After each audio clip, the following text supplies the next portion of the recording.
Good evening, everyone, and welcome to the next webinar of the Productivity and Profitability webinar series. This series is being brought to you by Meat and Livestock Australia and Agrista.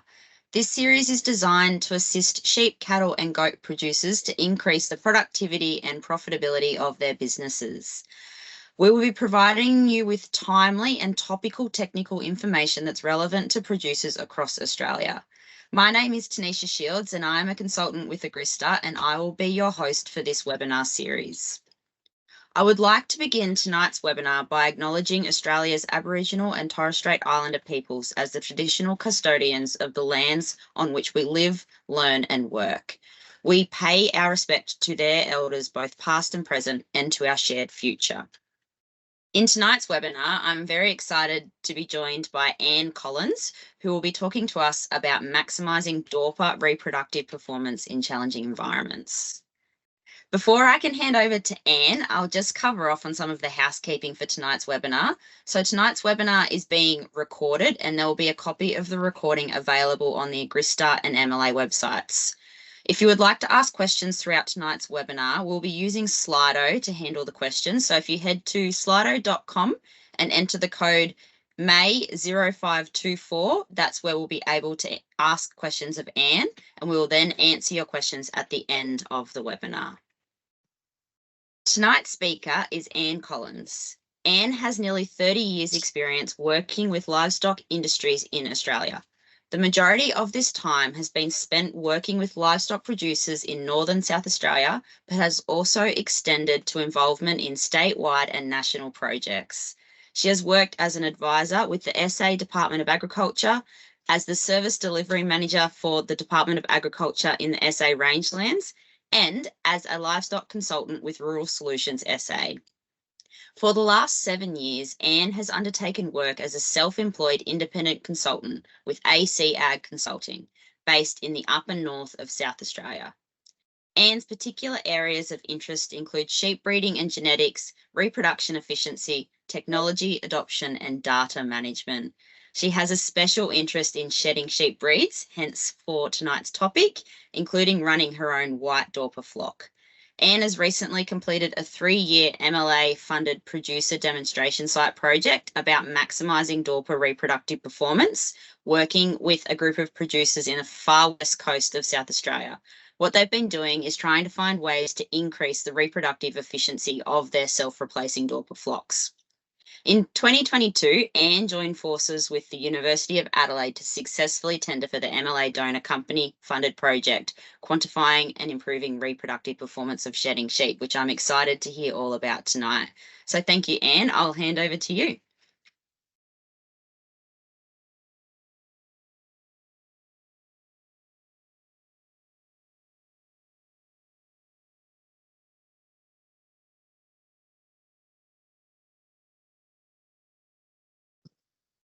Excellent. Thanks, Tanisha. Has that worked all okay? Yep, perfect. Excellent. No worries. Thanks for the introduction and good evening, everyone. I'll start by thanking both MLA and Agrista for the opportunity to talk to you on this topic tonight. I'm coming to you this evening from Horn in the Flinders Ranges in South Australia, and I've taken the liberty of just redoing the introductory screen there. I just felt that other one had at the risk of sort of contravening some sort of licensing agreement or something, the other one was a little bit too green and a little bit too much moisture around for the topic that we're going to discuss tonight, which is reproduction in shedding sheep breeds. So that's Tanisha's introduced me. Thank you for that.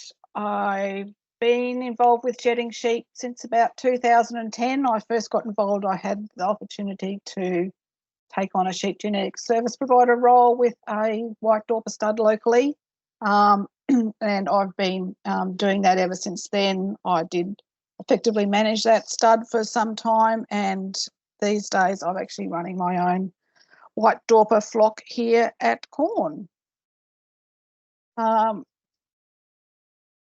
As Tanisha has said, what we'll be discussing tonight is the producer demonstration site that we ran Over 3 years, 2020 to 2022, with a group of producers in the far west coast of SA.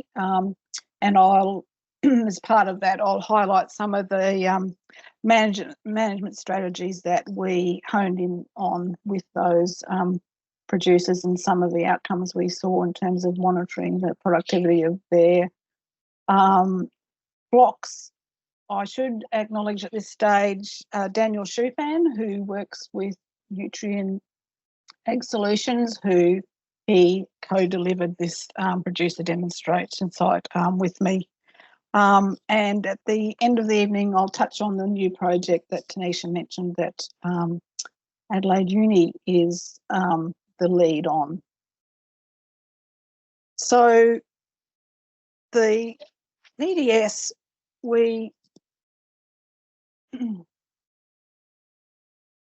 a group of producers in this far west coast area of South Australia, which is reasonably low rainfall. Most of them are mixed croppers. They'd gone into shedding sheep as a relatively easy care solution to running a sheep flock in conjunction with their farming operations. But they were struggling to get really good reproduction rates out of their sheep. And so we came together, formed a group and applied for the PDS funding. So the approach was that we commenced with 3 different flocks. We chose to have a flock that was continuously joined, one that was joined annually, and then a third site he had been joining annually but was keen to trial 6-monthly joining. And we put EID tags in a couple of hundred ewes in each of those flocks so we could just track what individual ewes were doing over the course of the project. And as part of the project, we also ran a number of workshops to upskill the producers in the group.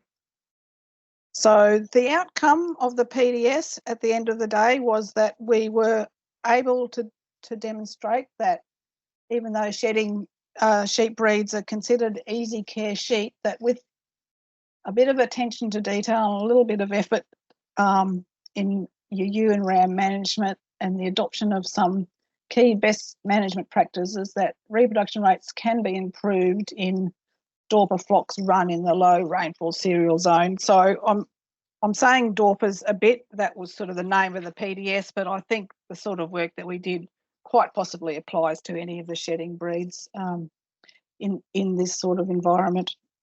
So I'll just run through initially some of the key findings or observations that came out of the work that we did over the 3 years, and then spend a bit of time drilling down into some of them in a bit more detail. So we did a lot of condition scoring of sheep, and we observed that in most instances it has a significant impact on conception and weaning rates in mature ewes in particular. Still a bit of work to do in this space though, I think, to just really fully understand the relationships for the shedding breeds in this space. We observed that ewes less than 2 years old, body weight appeared to be more important in determining conception rates, and I'll show you some data on that. Twin-bearing ewes, given the same nutrition as single-bearing ewes throughout pregnancy, up to the point of lambing, will be an average of at least 0.25 condition score lighter. And I'll show you some data on that as well.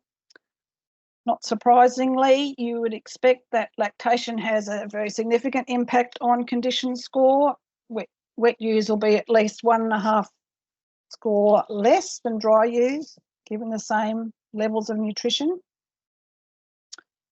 So to successfully run a 6-monthly joining program in a low rainfall environment like this requires significant investment in supplementary feeding and the labour and infrastructure that is associated with. It's not something to be taken on lightly at all. Individual ewes within the flock contribute significantly more to profitability than their peers do. Shows you some data on that. Pre-joining ram inspection is effective and easily adopted management practice. Without feed tests and feed budgeting, it's impossible to know different classes of animal receiving adequate nutrition to meet their requirements, particularly if you're not monitoring condition score. So unsound udders are a potential source of production loss and should be monitored and culled for. Address that in a bit more detail further on. And effective record keeping is required to measure and record key performance indicators in order to understand your flock's performance. Make decisions if you're going to track the impact of any changes. So basically, if you want to manage something, you need to measure it and track it. Seems obvious, but it's not necessarily obvious to everyone. So I'll just put a bit of a caveat over the information that I'm about to present to you, which in terms of what we pulled out from the PDS. So a PDS, by its nature, has very small sample size when you're looking at what relationships and trends between different traits. And so really what we are doing is observing trends rather than having statistically significant scientific results that you might get from a larger research trial. And so it's not a scientific trial as such, but what has happened, as it turns out, is that we've now got a much bigger research project where we will be able to generate some really good data on some of these areas that we were looking at in this PDS. So just to give you a quick bit of background on the sites that we worked with. As I said, we did have 3 flocks initially. One of them a continuously joined flock. And we did do some initial weighing and condition scoring, wet and drying with him, but then unfortunately he had an incursion of wild dogs, which sent his mob of sheep hell west and crooked, sent them kilometres away, and obviously caused a lot of mismothering, potential deaths, and like it just wasn't retrievable from that point on. So he dropped out of the data collection part of the PDS, but we still had the flock who was joining 6 monthly. He had, I said, been joining annually and was interested to try 6 monthly, and that coincided with the start of this project. And then we had the site that had always annually joined and continued to do that through the course of the project. And so in each of these, we tagged 200 ewes was the intention. We didn't quite get the 200 in the 6 monthly joined flock. And the intention was to track their performance over the 3 years. And what we were able to talk a bit about the 6 monthly joined flock in a moment, but with the annual joined flock, what we were able to achieve in those 3 years by implementing some of the practices that we were discussing as a group was an increase in scanning rate. So this is the scanning rate just for the individually tracked ewes, from 125% in the first year to 159% in the second year. And that translated to an increase from 99% marking to 137% marking. And that's the measure over the whole flock. So we weren't in a position to actually measure. They weren't run as a separate mob as such, these EID ewes. I should just clarify that the 2022 ended up being quite a good season in this district, and so that's undoubtedly made our project look better by boosting our numbers in the final year. But the reality is that he'd got into a position where he could really capitalise on that better season and really pump some lambs out. So I'll just like to highlight some of the key learnings and practices that we went through with the group and that we really observed having some impact. So the first one is condition scoring. So at the start of the project, none of the group members were condition scoring at all. We actually ended up doing 3 separate training sessions on it, trying to beat them around ears over it. But through the course of the project, that we were able to demonstrate a relationship between condition scoring and conception rates, and the impact of ewe preg status and lactation status on condition score. And I've got some data to show you around that in a moment. Or the instructional literature you'll see around condition scoring has always got merinos in it. So we took a few photos of condition scoring Dorpers, which is what the illustration is, but we were using the standard condition scoring tool that is developed for lifetime ewe for the merino industry. So having a look at some of the results that we saw from our work, I probably should explain a bit more about the 6-monthly joining. So he was keen to try it. He was aware that people were doing it successfully elsewhere. He did 3 lots of 6-monthly joinings, but he ended up abandoning it because it wasn't sustainable in his production environment. He wasn't in a position to provide the amount of supplementary feeding that they needed to maintain the condition. Like you really need to be on top of your nutrition to have ewes producing successfully, lambing every 6 months. So just showing here, this is actually the first time that the rams came in for the 6-month joining, and already you can see that there's quite a strong relationship, it would appear, between condition score and conception rates. So these guys down here, 84% as opposed to 171 for the higher condition score. Overall conception was 118%. And you can see there's these little numbers here are the numbers in each well, that's 13 ewes scanned with twins. So scan 2 is blue. 13 scanned with twins who were in that condition score range. So there was 3 singles and an empty, as opposed to here. These are the empties, singles, and still a small handful, even at that condition score, that was scanning up with twins. But they're obviously, if you've got a ewe scanning with twins, that's condition score 1.5 to 2.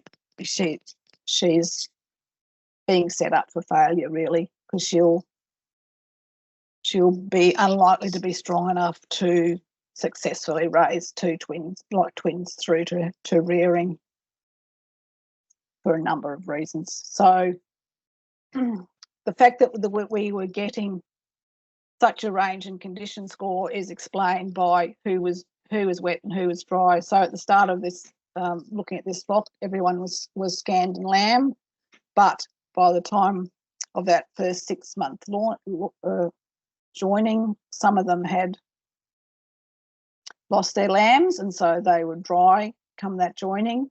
And then here's the wet ones, and there's such an obvious effect there of the impact of lactation on the condition score of the ewe. So this graph is just a count, like the frequency, like the number of animals that are at score 2. So, because they didn't actually join up that badly. So the dries joined at scanned at 170%, and the wets scanned at 103%. But the survival rate of the lambs wasn't fantastic, with the ewes starting off at that condition. And so that throughout the 2 years that we did this work with him, these ewes all ran under the same conditions. He didn't segregate wets and dries, and obviously you can see already the impact that's happening. So this is just comparison. This is actually now the second 6 monthly joining, and this is comparing what's happening with those that are coming in dry at joining as opposed to those that are still rearing a lamb from the previous joining. So dry ewes average condition score is 3.9, scanned at 139%, as opposed to wet ones 2.4 average condition score. So some that are quite a bit lower than 2.4, 40% fetuses. So we're starting to see quite a bit of a difference developing. And so just if we aggregate all of his 6 monthly joinings together, and so we sort of increase in the size of the data set. This is a trend that we were seeing, which is obviously much higher conception at the higher condition score, 155% compared to 80. But like I said, some of these girls who are really poor in condition, they're still joining up okay, but the issue is that we were getting survival rates of or conversion to weaned lambs of in the 60s, 60%, like 68% and that sort of thing. And it's just because they're not able to. They're probably lucky to be able to lamb twins down successfully. If they do, the lambs are probably small. You know, everyone's susceptible to mortality when you've got ewes at that condition. Ewes probably not producing a huge amount of milk, so the lambs aren't growing well either. So by the end of the third 6 month joining, he just we all agreed that this was not.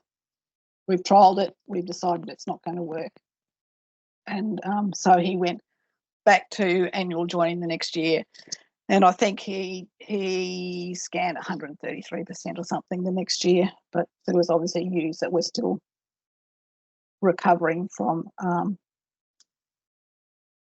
the low condition scores. So moving on to what we saw with the annual flock, which was a slightly different story. And sorry if this graph here looks a bit hectic.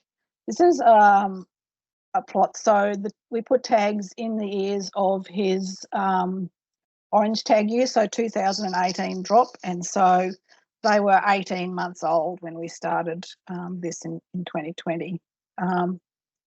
So this is their first joining that we looked at, so joined as 18 months old.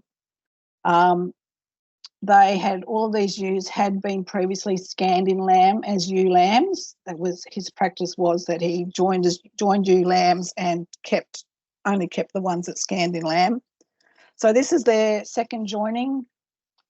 We're looking at live weight as a plot, live weight and condition score, and who's scanned empty and who's single twin. And you just see it. It's why we need to do more work in this space, because it's just all over the place. Which one of those ewes is the most productive for you? Like, we didn't have information on what these ewes had done previously with their past joining, other than that they had scanned in lamb. But you'd have to think that these girls down here probably reared a couple of nice twins all the way through to weaning, and these girls up here probably lambed and lost, or definitely didn't raise a lamb if they're coming in at score 5. So power of data actually is that I can identify who these two ewes are, and can see that, like, assuming they were like dry last year, didn't rear that lamb that they were scanned in lamb with as a ewe lamb, but they also, after this joining, came in, even though they were scanned with single, just per chance looked at those two today. They actually did come in as dry at next marking, which is a good segue to talk about the value of doing wet dry at lamb marking, because you think that they're pulling their weight. They've been scanned in lamb twice now, but assumedly twice they've come in at marking with no lamb at foot. And so to be able to identify them some way at lamb marking, either to decide that they're culls on the spot, or to notch them and mark them in some way to check if they're repeat offenders. And I believe that in the merino world, it's actually been identified that coming in as lamb and lost at lamb marking is actually more repeatable than scanning empty at preg scanning. So when we looked at the relationship between the scanning rate and condition score for these ewes, these 18-month-old ewes, you can see that it's actually the converse relationship to what we were seeing with the other flock, in that the highest scanning percentages is actually in the lower condition ewes. So that's interesting in itself. What we then also looked at, though, with those ewes is the relationship between conception and live weight at joining. And so just be aware of the scale on this graph. It's not, sort of looks a bit more dramatic than it is really, but I think it's 1.9 kilos difference between those two groups there. But what we're seeing, there's actually not really much of a difference between condition score for the ones, singles, empties and twins, but that the ones that have scanned up with twins at that 18-month joining are the heavier group. So this is the only table of data that I've got in the whole presentation, so bear with it. This is trying to break that down, live weight versus condition score. So this is the lighter ewes, 60 kilograms and under, and these are the heavier ewes here, and we've looked at them by condition score. And so we've already seen that heavier ewes did scan up a bit better. So it's interestingly that's the heavier ewes with the lower condition scores. So I'm not sure what's going on with this group here. Like I said, they'd all previously been scanned in lamb, so I guess that they're probably mostly in lamb, given it's 111%, but just not getting the twins on board that these guys here did get. Another question to be investigated further. So then if we look at the same flock in the next year, so 12 months further down the track, we're seeing this trend with condition score again, and that anything over score 3 is scanned up better than less score 3 and less. So just out of interest, these 12 months later, the average live weight of this group of ewes is actually 9 kilograms more than it was 12 months prior as 18 months old. So they were actually still growing a bit, which is what is sort of reflected by the fact that the body weight's potentially having more of an impact on conception than condition score. So the use of pregnancy scanning is also one of the things that we focused on with this group. A couple of the guys were already pregnancy scanning, but the majority of the group were not doing any pregnancy scanning.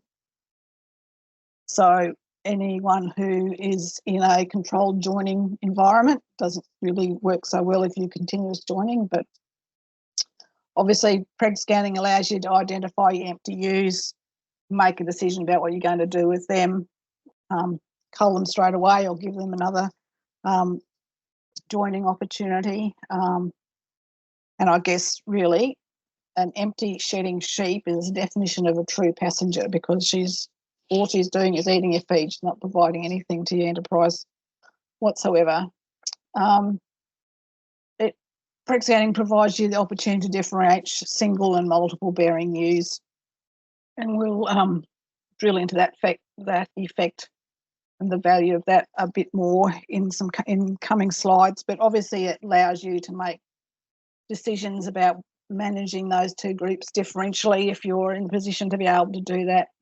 Selecting your lambing paddocks, giving you better paddocks to your multiple bearing ewes over your single ewes.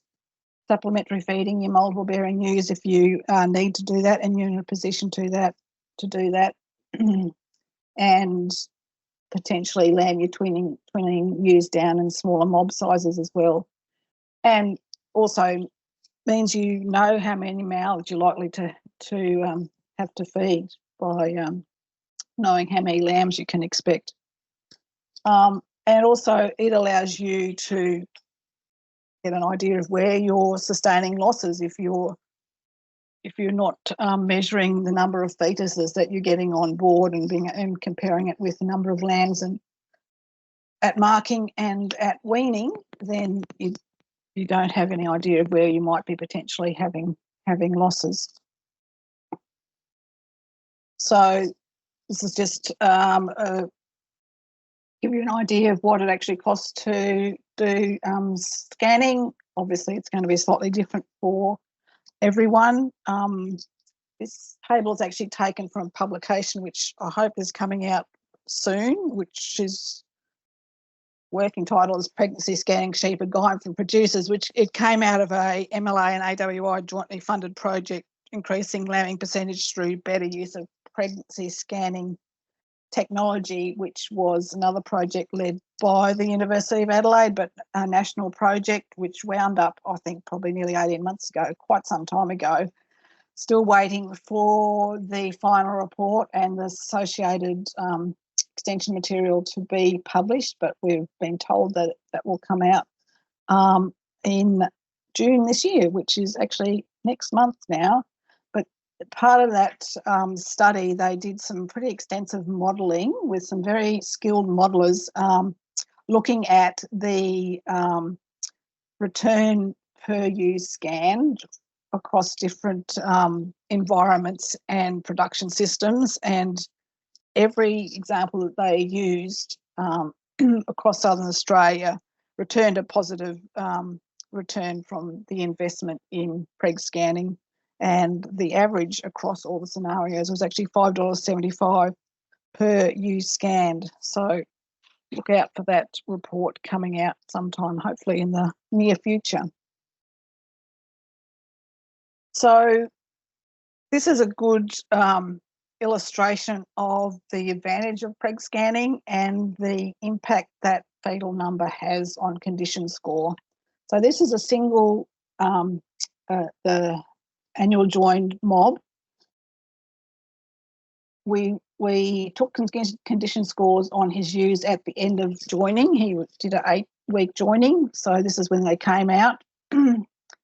So you can actually see there's already a little bit of a scale there, empty, single, twin, slight differentiation in condition score of the ewes already, whether that's coincidence or related to the 8-week joining, and they joined up early in that period. But we then had the opportunity he ran them all as one mob. He didn't always do that. He was someone who did preg scan normally, and some years he ran his twin ewes separately and others he didn't. So these were all run as one, and that's an 11-week period, so we condition scored them again about 2 weeks prior to lambing. And you can see that everyone's lost condition, and that's fine. That's not a drama, except when you look at these twin-bearing ewes that have really slipped away in condition. That's 2 weeks prior to them due to start lambing, there was nearly half of them that were score 2.5 or less. So, as we discussed earlier, they're at risk going into lambing at that condition score. That gives you a bit of an idea of the targets that we think you should be looking at for ewes due to lamb. Again, there's probably a bit more work to be done in this space. So singles between, say, 2.8 to 3, which these guys are sort of still within that target, and twins really need to be up here around 3 to even over 3 to successfully lamb down and rear twins. So obviously that's showing you the advantage of running these guys separately, the twin bearers separately, and being able to pump a bit of extra feed into them if that's an option for you. And conversely, if you are pumping feed into the twin bearing ewes and you haven't separated the singles, they'll just get fatter and fatter, and you, at the extreme, you end up with the risk of overfat ewes with big lambs on board, which is when you run into dystocia problems.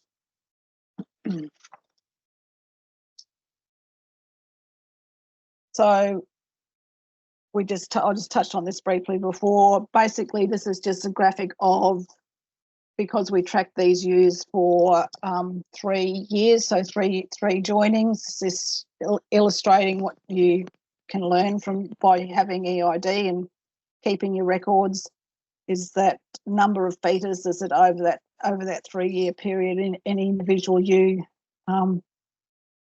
conceived. It's not information about how many she reared, it's just what she was scanned up with. So got some girls here, that are really pulling their weight. And if you were looking to have to quit ewes because things were getting tight or you had too many on board, whatever, you could be looking at this end of your numbers where they're conceiving a single or less every time they're joined. So moving on to another area that we focused on a bit, which is the fit to join, and this applies to both rams and ewes. So everyone should be familiar with the management of rams leading up to joining. We ran a workshop on this topic. It was actually the best attended workshop we had throughout the whole PDS. And also it was a practice that producers said they were most likely to adopt as a result of being involved in the project. So we're promoting the 5 T's. So they need to be able to eat, need to be able to walk, need to palpate their testes, make sure that there's no lumps or bumps that aren't meant to be there. Check the penis and prepuce to make sure that one's obviously a bit ugly.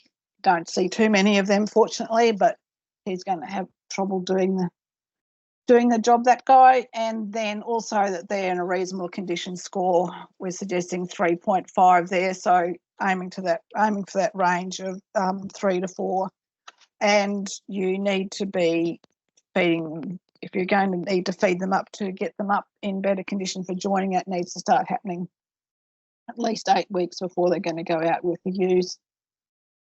So ewe inspection pre-joining was something we weren't really expecting to be addressing in this PDS, but it actually came quite apparent that it was something that we could sort of upskill producers on a bit, and that they weren't really paying any attention to. This is obviously a pretty ugly set of feet. Luckily, you don't see too many of them these days, but anything that's lame is going to struggle to maintain the condition and rear lambs well.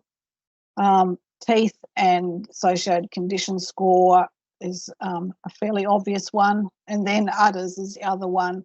We started seeing quite a few of udders that appeared unsound in flocks, and sort of identified that it wasn't something that people were paying any attention to. So we took lots of photos of udders. It's pretty exciting stuff, but see a lot of udders like this. So I think we had maybe 6% in our continuous joined flock and annual joined flock. Of the 6 monthly joined flock, I think he was up to, it was 13% or something crazy. Obviously, 6 monthly joining, your udder's just not getting a chance to rest at all. So I'm assuming that means you're a lot more predisposed to things going wrong. But so we've got a lopsided udder here. That this side's clearly not working. It's got a bit of a plug over the teat. It's not really apparent. Like if that udder feels fine, it could just be that the lamb, she's got a single and it always sucks on this side, so this side's dried up. It's quite possible also that side has actually become dysfunctional, and so that ewe is worth identifying.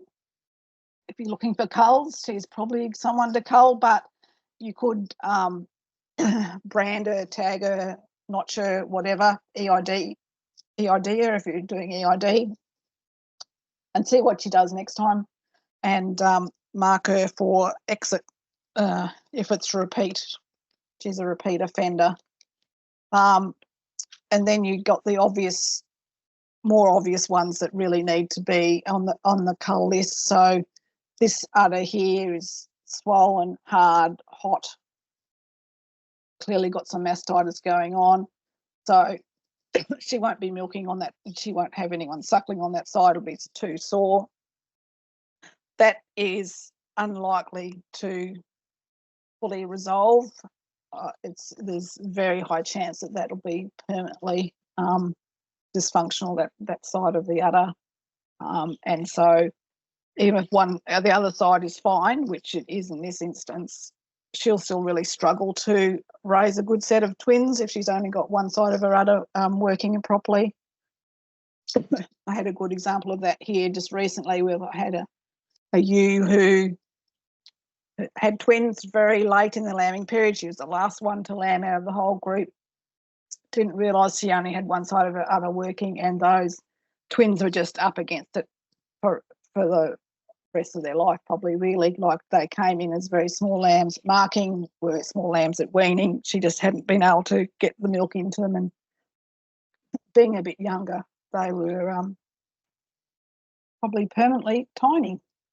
So the other thing we did a bit of work with guys was around feed budgeting. This is a sort of variation in environment that we're looking at here. I think this slide picture on this left is February 2021. There is feed in that paddock, believe it or not. And then this is September 2022, when there's been some really good, like I said, 2022 was a good season in this district, and that medic's really taken off. So, sorry, I'm losing my voice a bit. Yeah, so it's just about being aware of what the different nutritional requirements are of each of your classes of livestock that you're dealing with, but also what it is that you've got in front of you, in front of them, whether it's assessing feed on offer in the paddock or fully understanding what the nutritional value is of what you're offering them. We had an instance where a guy was he was feeding some quite poor ewes with some homemade hay that he'd baled and hadn't ever had that tested. We had it tested for him, and quality was really quite low. There's no way that it was going to sustain lactating ewes. So it's about understanding what you're dealing with. So some takeaway actions for producers based on this knowledge that we've gleaned from running this PDS, and this is targeted at a lower rainfall environment, and also producers who are managing their joining rather than continuous joining. But I'd say learn how to condition score your animals and actually do it, and use the results that you get to make management decisions about your flock going forward. Ensure both rams and ewes are fit to join prior to mating through the use of physical exams and attention to nutrition.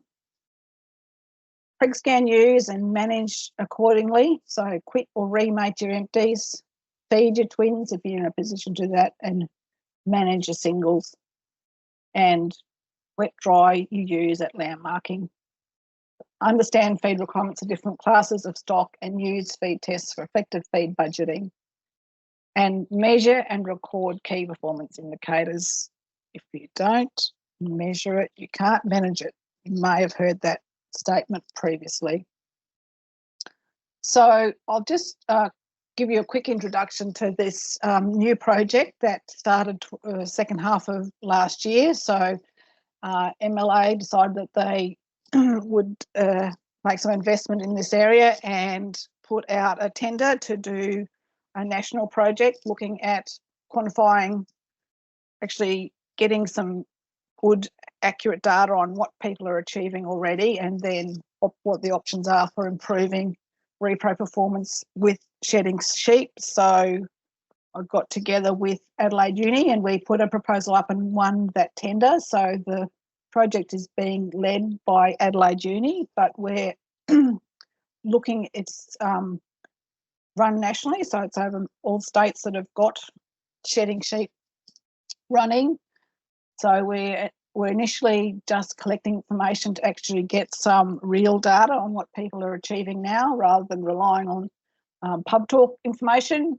And we want to understand where the wastage is that's happening at the moment, what the opportunities are for improving the reproductive performance, and then ultimately we'll develop some resources and promote some management strategies that will improve or aimed at producers to help them improve the reproductive efficiency of shedding sheep.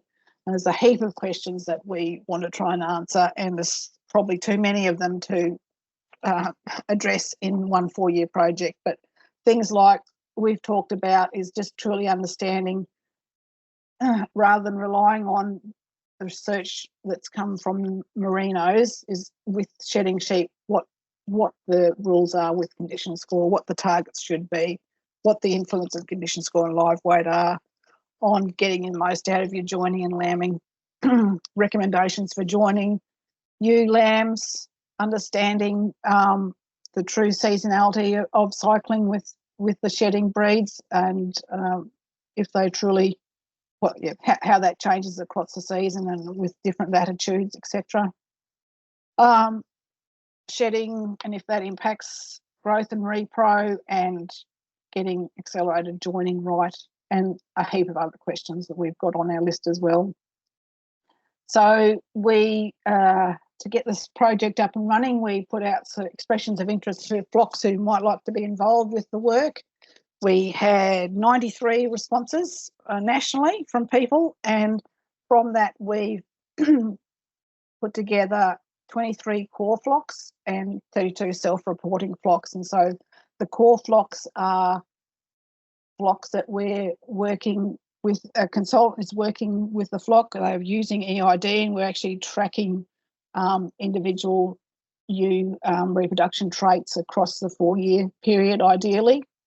And then the self-reporting flocks, we're not actually going on property as such. We're doing that remotely, but we're recording their mob-based information based on the records that they're keeping themselves. I think there's 11 different breeds as such, which includes all purebreds and then combinations of the different breeds that we've signed up, and there's a combination of annual joinings, 8-monthly joining, and there's a couple of 6-monthly joiners in the project as well. So this is a graphic of where we're operating. So we've got red core sites and grey self-reporting sites, and then we've sort of accumulating what we're calling a communications list, so people that are interested in staying abreast of what we're doing with the project, and I'll tell you in a bit how you might do that. So We've got, these are the consultants that are working on property with our core sites. So Beck Brayley and Jeff Duddy in Queensland, Tim Goal in Dubbo. In Adelaide Uni, we've got Will Van Vetra, who's actually leading the project. So he's a production animal reproduction specialist at Adelaide Uni.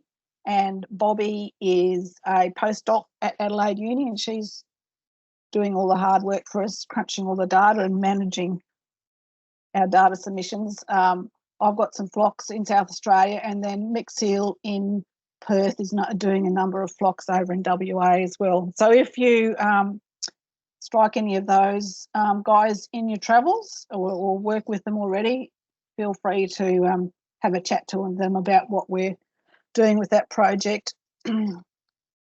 Just a quick snippet here. This is when we ask people to express their interest. We asked a few basic production questions. So this is 73 people responded to this question. So this is a spread that we were getting scanning results across the nation for those people who were interested in joining the project. Bear in mind that we've probably got in there some pastoral flocks in Western New South Wales and some all the way through to like a wilty pole studs in Tasmania sort of thing. So range of production environments, but this is why we need to drill into things a bit better, because there's such a range in conception rates there. Just really quick snapshot of some of the data we've got already. We're really only just started. This is a pastoral white dorper flock, so condition score versus preg scan percentage. So a bit of a trend there that up to score. This is how many animals are in each group. So a little bit of a trend there with higher condition score giving a higher preg scan result. And this was a bit interesting, I thought. So those ultra white ewe lambs that scanned up, so they joined at 7 months old. They didn't scan up particularly well, but just looking at the data,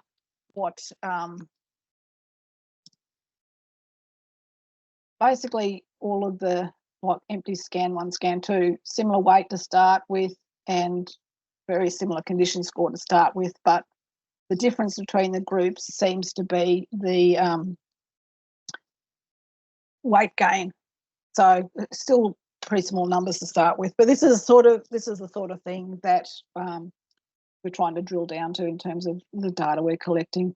So those that weight gain is probably pretty low. These guys they started off a pretty good initial weight. You'd think they might join up okay. That's probably about 70% of your standard reference weight of a ewe in condition score 3, but that daily weight gain through, so it was a 6-week joining, I think probably could be twice as high as that.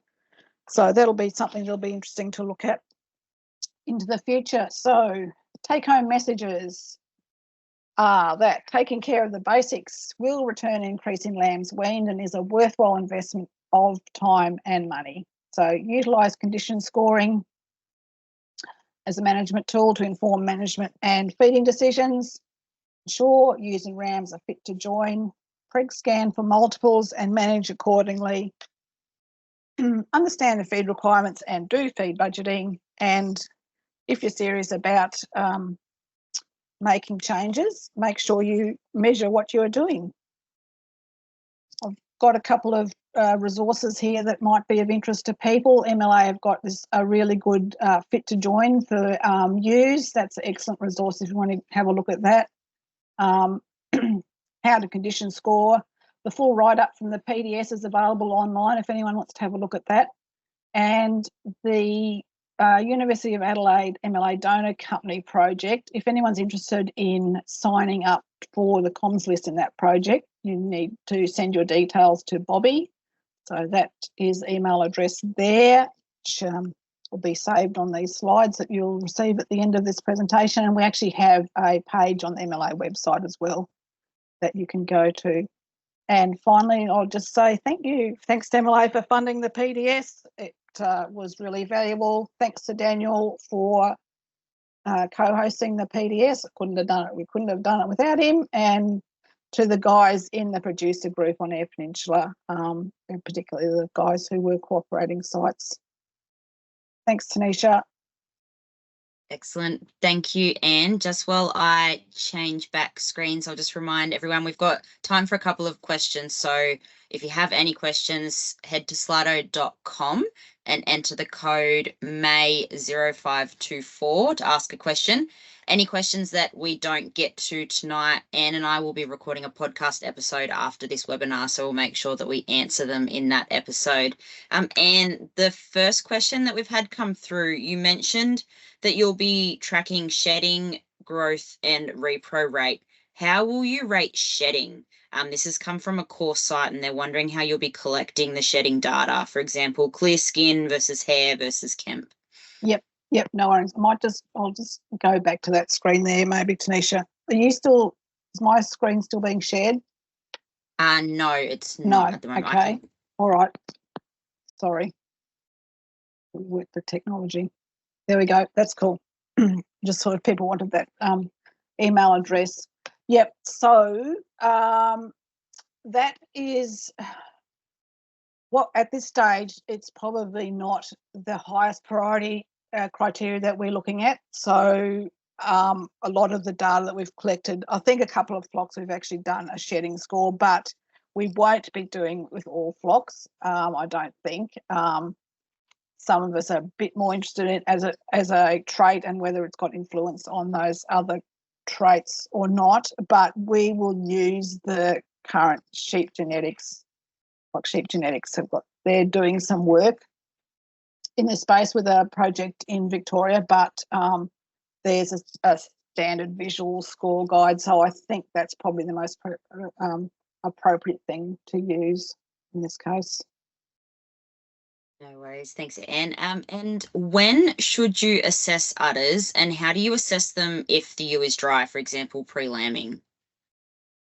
Yep.